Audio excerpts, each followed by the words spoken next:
how I choose a goal, and why you aren't taught this throughout school.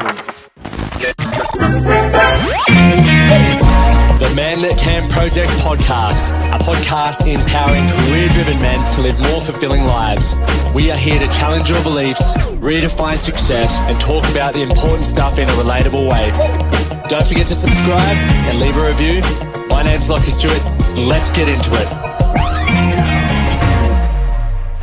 When I first started personal development, I decided that I wanted to do it because I wanted to be a better version of myself. I wanted to earn more money and just ultimately have a better life. A lot of the people that I was learning from, they had this same common theme of saying, set goals and you'll make progress. And when I thought about it, it makes sense, right? You're ultimately deciding what you want, and then you build a bit of a plan to get there and you take action on that plan.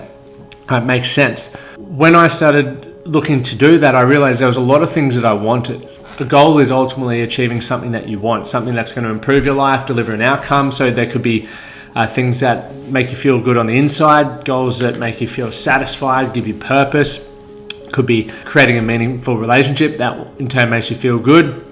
Or it could be something that motivates you on the outside. You know, it could be getting a nice watch, earning X amount of money. And both of them are great motivating factors, and both of them are worthy of wanting. And I think you should consider both of those when looking at goals. So I decided that was simple enough, but then when push came to shove, I realized there was a lot of things that I wanted. So the first roadblock that I had was working out what was the most important things and how do I choose what to focus on. Because from about 2014 to about 2018, I had what people call shiny disco ball syndrome. You know, the next shiny thing that pops up, you decide that that's going to be the thing that helps you achieve X outcome. And when you're constantly changing, you're halting momentum, right? You're not able to develop skills, experience, I guess, that compound effect, 1 + 1 = 2, 2 + 2 = 4, etc. So I was always halting momentum and starting from scratch. And the question that just kept burning at me was, how do I know what to focus on? What do I need to do to choose the right goal? What I experienced from this was that setting any goal is better than having no goal at all. What I learned from setting goals, whether I achieved them or I didn't, was it gave me feedback around whether I was doing the right things, whether I was interested in it, what actions did I need to do to make the outcome a reality, who did I need to surround myself with, lots of things that are really beneficial. But as you get older, you start to recognize that time is one of those things that you don't get back. Very cliche. So how do we stop wasting time on things that don't matter? And I'm going to teach you more about that throughout this episode. I'm going to give you a framework that you can follow, but you've got to wait to the end to do that, because what I'm going to talk about in the lead up to that is going to help it make a lot more sense. And for those of you who are part of the Academy, you've already got access to this framework and some coaching videos on it. For those who aren't part of it and you want, a bit more support with that, check out our Strongmen of Value Academy there as well. But I don't believe this is taught at school, because when you learn to set goals, you're setting goals based off the things that you want. And when you know what you want, you become it's a lot more challenging to control people like yourself. And I'm just going to assume that you're a good individual, you're not some psychopath. So when you're a individual who knows what they want, and you might be starting your own business, or you understand that you don't want to listen to the generalized way of living, which is go to school, get a good job, get a university, live in debt, and rinse and repeat that cycle, you can then actually start to become happy. You can live a more fulfilled life. And my belief is if that's what, I guess, the structure really wanted us to do, many more of us would be experiencing that. But we've got suicide rates that are through the roof. We've got more people than ever on antidepressants. So it leaves me with more questions as to why is something that is supposed to be benefiting us failing us.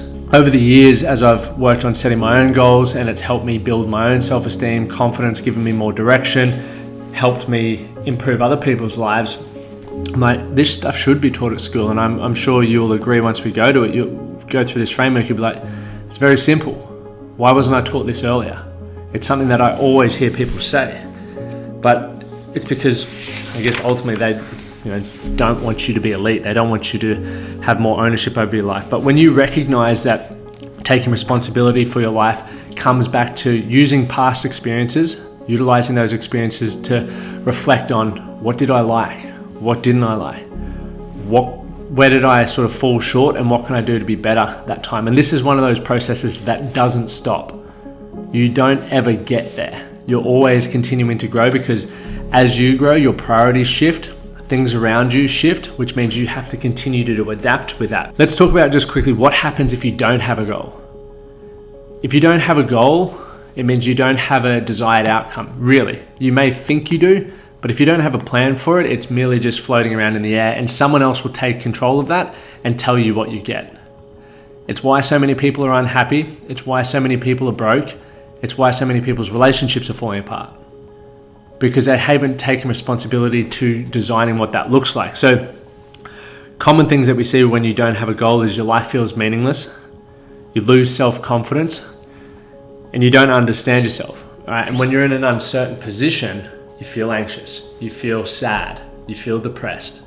When I look at that and I reflect on my own life, when I was the most anxious, when I was the most unhappy, was when I didn't have direction and I didn't have goals. I didn't have clarity around what it was that I wanted.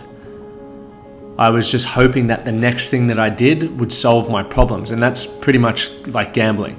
So if you don't want to gamble with your life, this is where the goals come in to be really powerful, which would then lead us to how do you decide which goals to prioritize, which is probably the biggest question a lot of people have.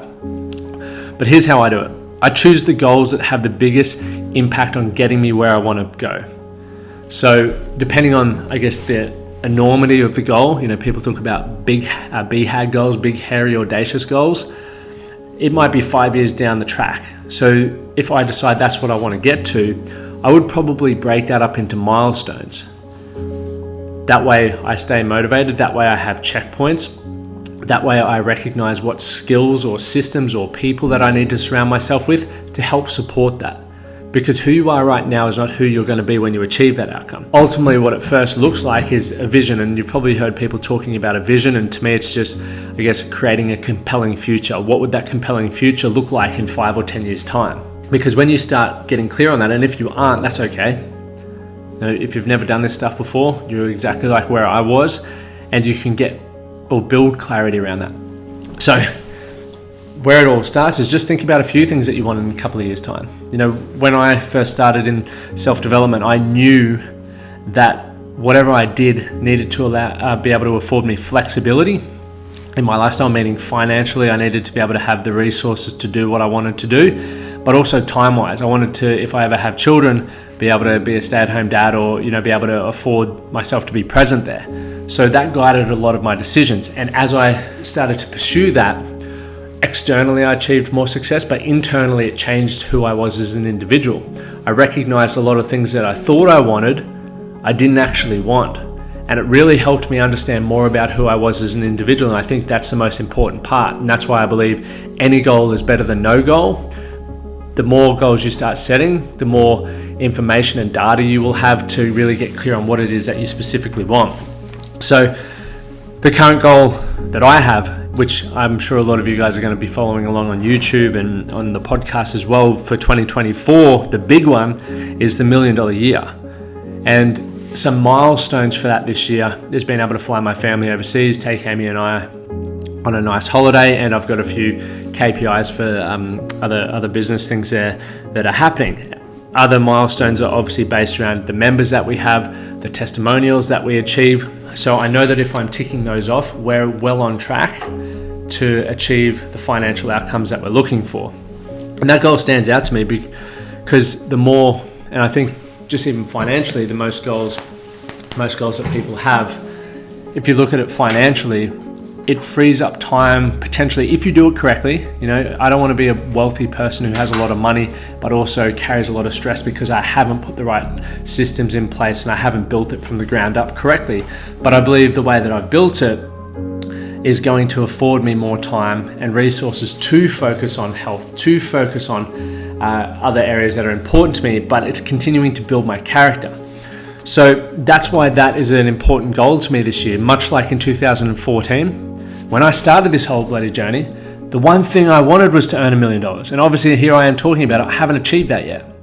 It's 10 years I'm in business this year. Now that may make you want to turn this episode off and be like, fuck this guy, he doesn't know what he's talking about.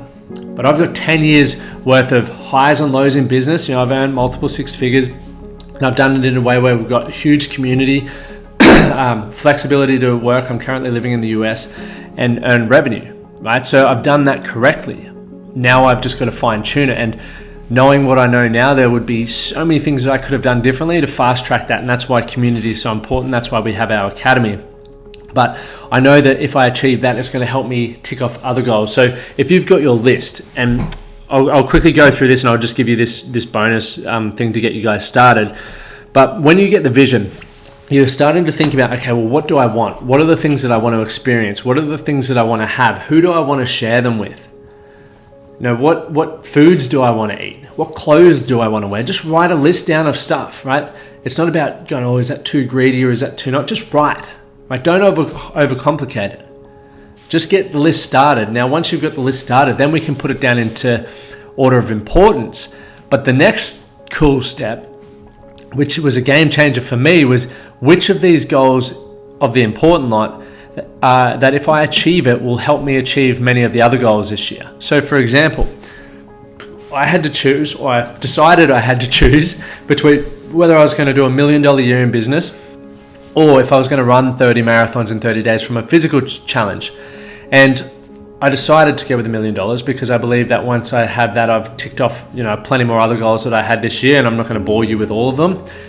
But if I decided to do the 30 marathons, it would take away a month, probably a little bit more of time from that year to continue achieving that goal. So it probably would have been more detrimental to many of my goals than it was going to add value to it. And I think that's a really key thing for you to consider. How do you decide what you want to work on? Well, which one's going to, improve most of those goals for you? That is very important to think about. So here's the framework that I worked out that helped me get clear on what this looks like. And the reason I'm carrying a book in front of me, for those watching on YouTube, I have a book and I fill out, I'd say about 3 of these a year.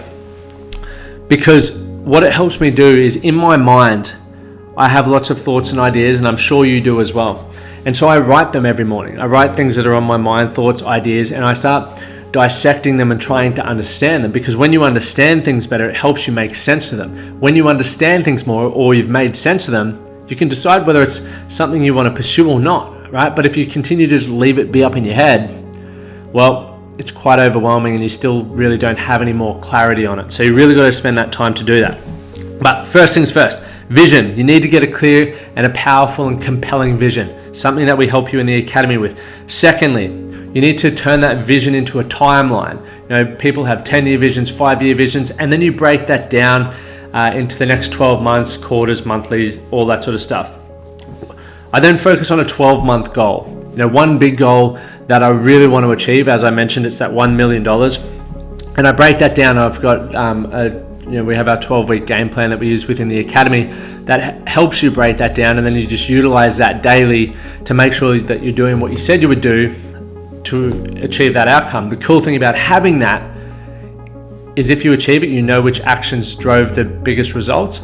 If you fall short, you understand what things you need to tweak or improve to have a better quarter next time. You then want daily tasks, and not too many. We talk about these to-do lists. You and I both know that you could have a to-do list as long as the Eiffel Tower. Really, there's a lot of things you could do.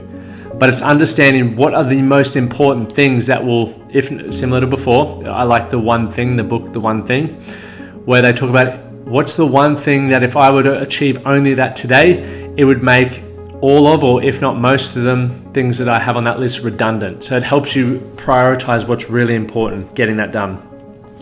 The final thing there with the goals is reviewing every 12 weeks. We do 12-week game plans. Businesses are running quarters, because if you get a 12-week sprint, it allows you to make enough progress that you can see if what you're doing is working or not. But it's also not too far down the track that you could get 12 months down the track of doing the wrong actions. You've gone completely in a different direction. So it's great to do that. So just to recap that for you guys, you've got vision, you've got a timeline, you've got the 12-month goals, then you've got daily tasks, and then you want to review and go again, essentially. You don't stop.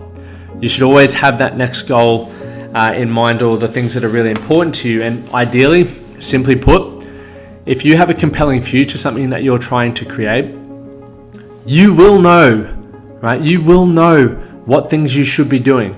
You will know what skills you should be developing. You will know what kind of people you should be surrounding yourself with. You know this. The hard part is then doing that. And the more you can, I guess, shorten the time between what you know you should be doing and actually doing it, the more powerful you'll be becoming. And that's decisions, right? So don't be afraid of making decisions. Accept you will make some poor decisions, learn from it and continue moving. But the faster you can make decisions, the faster you're going to get feedback, the faster you're going to get closer to where you want to get to. So my name is Lachlan Stuart. Thank you guys for tuning in. Remember, we have new episodes every Monday with a guest and every Thursday, and these are designed to help give you tools and be a part of conversations to build a better life. As always, do something today to be better for tomorrow.